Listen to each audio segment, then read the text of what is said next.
Hi, welcome to my channel, Rohit Speaks. And in today's video, I'm going to talk about or give some basic information on bed sores.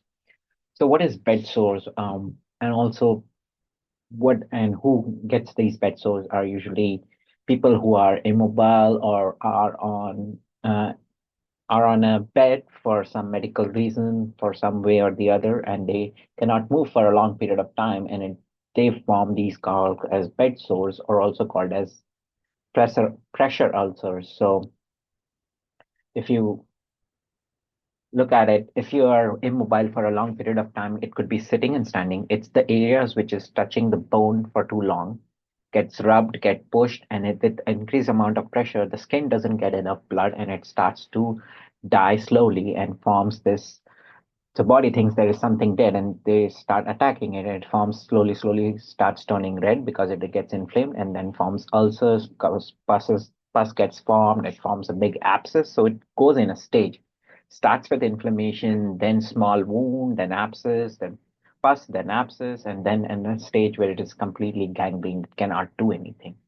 So usually happens in the area where your bone is touching like a bone is pressing.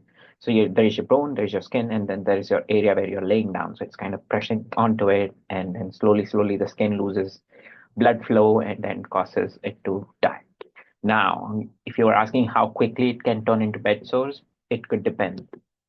Sometimes within few hours you will see your area where you've been laying immobile for a while, it's turning red, and it takes few hours to a few days to start forming the stage one of it.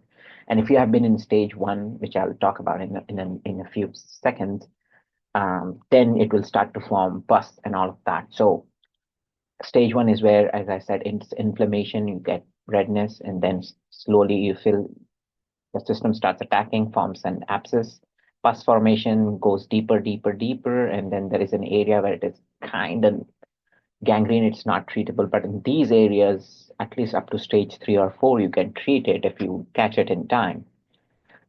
So treatment is pretty much there, but you need to know if you can catch it between stage one and stage two. You can find that area, clean it, make sure there is enough skin ointment, and clean the area, and it will slowly start to heal.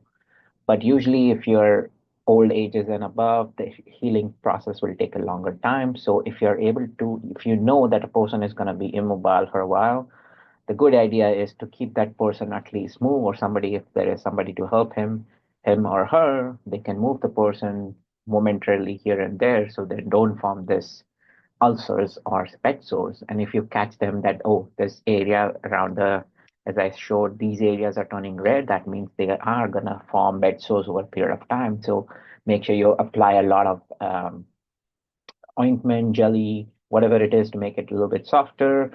Give it a little bit of massage so there is some blood flow to it, so the skin doesn't, so there is no stoppage of blood flow and starts the process of bed sores. So technically, if you keep an eye for the person, if there is somebody who cares for it, keep the person moving, find some special mattresses, soft areas where the bones can be a little bit rested, so not too much pressure is being formed. So that helps with the prolong the pressure ulcers to be formed. So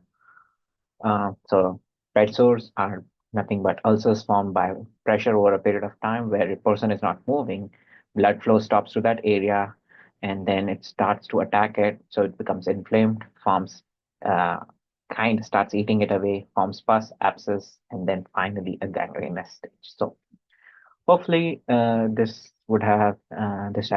video shows you what ulcers is and why, or what bed sores are and why does it form. And if you can catch it in stage one, stage two, it might be able to prolong for that to become bed sores for people who are for a long time gonna be immobile.